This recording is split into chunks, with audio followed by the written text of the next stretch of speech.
नमस्कार दोस्तों, स्वागत है आपका एक और नई वीडियो में। और आज की इस वीडियो में हम एक ऐसे टॉपिक के बारे में डिस्कस करने वाले हैं जिसके बारे में आपने काफी सारी वीडियोस देखी होंगी, या तो यूट्यूब पर और या अदर सोशल मीडिया प्लेटफॉर्म्स पर। जी हाँ दोस्तों, आज हम बात करने वाले हैं इंडियन प्रीमियर लीग के बारे में। Indian Premier League becomes a powerhouse, shattering financial records and expanding its reach. In India, the 2025 season of the Indian Premier League is powering a sharp upswing in domestic tourism. आज की इस video में हम ऐसी चीज के बारे में डिस्कस करेंगे जिसके बारे में शायद ही आपने कहीं सुना होगा। जी हाँ दोस्तों, आज हम डिस्कस करेंगे कि आईपीएल अपनी कमाई का कितना प्रतिशत हिस्सा गवर्नमेंट के टैक्स में देता है, या वो टैक्स देता भी है या नहीं। साथ ही साथ हम ये भी डिस्कस करेंगे कि आईपीएल में होने वाले मैचेस क्या फिक्स होते हैं या नहीं, या क्या वो मैच फिक्स हो सकते हैं। तो जुड़े रहिए हमारे साथ इस वीडियो में अगर आपको जानना है आईपीएल के टैक्स का राज। Rajasthan Royals are facing allegations of match fixing following their shocking loss against Lucknow Super Giants. He named a few of the persons, but he said, I do remember, he mentioned about Dhoni and Suresh Raina's name. Cricketer Sreesanth पर BCCI ने आजीवन प्रतिबंध लगा दिया है। जो भी सही चीज़ है वो बाद में सामने आ जाएंगे। The Indian Cricket Board has cautioned all IPL stakeholders to be wary of a Hyderabad-based businessman who could be attempting to trap individuals into match fixing.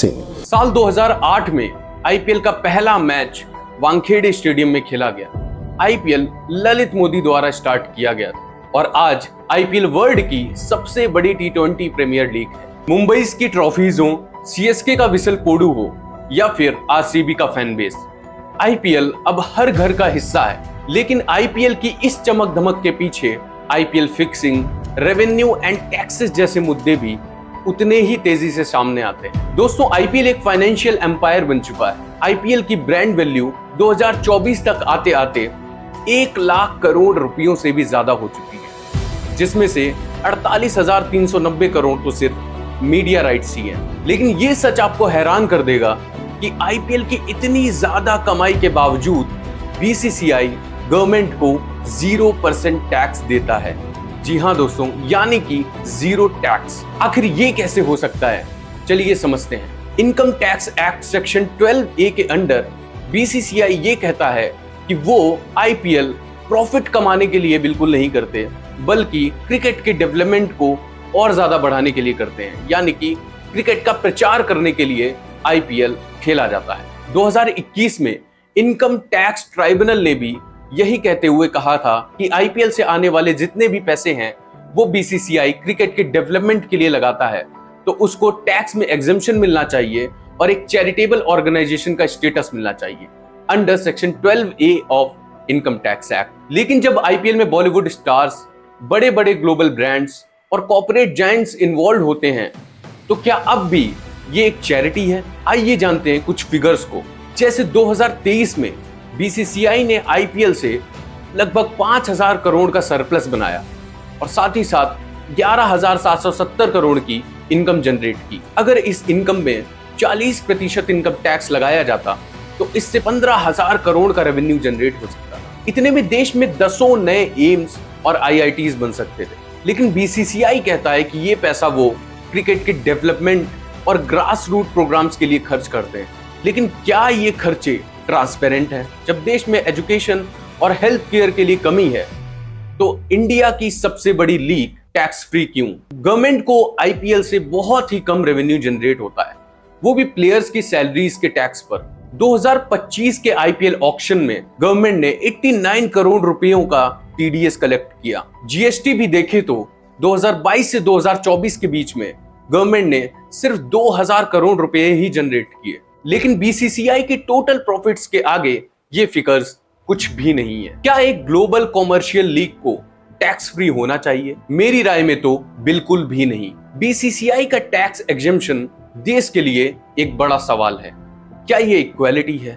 अब बात करते हैं आईपीएल 2025 के सबसे बड़ी कंट्रोवर्सीज में से एक, जो है आईपीएल फिक्सिंग्स के ढेरों इल्जाम। अपने सोशल मीडिया प्लेटफॉर्म्स पे जैसे यूट्यूब, इंस्टाग्राम्स पे हर मैच के बाद ढेरों रील्स और शॉर्ट्स देखे होंगे जो ये क्लेम करते हैं कि आईपीएल एक फिक्स मैच है। साथ ही साथ उन रील्स, शॉर्ट्स में काफी सारे इंसिडेंट्स को ऐसे दर्शाया जाता है कि वो एक फिक्स मैच का हिस्सा है। तो आइए डिस्कस करते हैं कुछ रियल इंसिडेंट्स को जिन्होंने फिक्सिंग रूमर्स को आग दी। आईपीएल 2025 का पहला इंसिडेंट है match number 41, Sunrisers Hyderabad versus Mumbai Indians. Deepak Chahar bowling कर रहे थे और ईशान किशन बैटिंग में थे। बॉल आउटसाइड लेग स्टंप से पास होकर जाती है। ईशान किशन बिना अंपायर के आउट दिए गए और बिना सामने वाली टीम के अपील किए हुए पवेलियन को लौट जाते हैं। बाद में अल्ट्रा एज से ये पता चलता है बॉल बल्ले से लगभग 2 इंच दूर थी। इसके बाद सोशल मीडिया पे ढेरों रील्स शॉट्स कटने लगते हैं और ईशान किशन को काफी बैकलैश मिलता है। यहाँ तक कि इस सीजन में राजस्थान रॉयल्स पर भी 2 बार आईपीएल फिक्सिंग के चार्जेस लग चुके हैं, जिनमें से एक आरोप उनके खुद के राजस्थान क्रिकेट एसोसिएशन ने लगाया था। इसी तरह एक और मैच फिक्सिंग का आरोप लगता है आरसीबी वर्सेस सीएसके के मैच पर, जहां पर ब्रेविस बैटिंग कर रहे होते हैं और बॉल उनके पैड्स पे जाके लगती है। ब्रेविस अंपायर की तरफ ना देखते हुए रन की तरफ दौड़ते हैं। बाद में उनको डीआरएस लेने से मना कर दिया जाता है, ये कहकर कि टाइम आउट हो चुका है। ब्रेविस और ऑन फील्ड मौजूद जडेजा ये कहते हैं कि स्क्रीन टाइमर तो अवेलेबल ही नहीं था। यहां तक कि ब्रेविस ये भी कहते हैं कि अंपायर का आउट देना उनकी नॉलेज में ही नहीं था।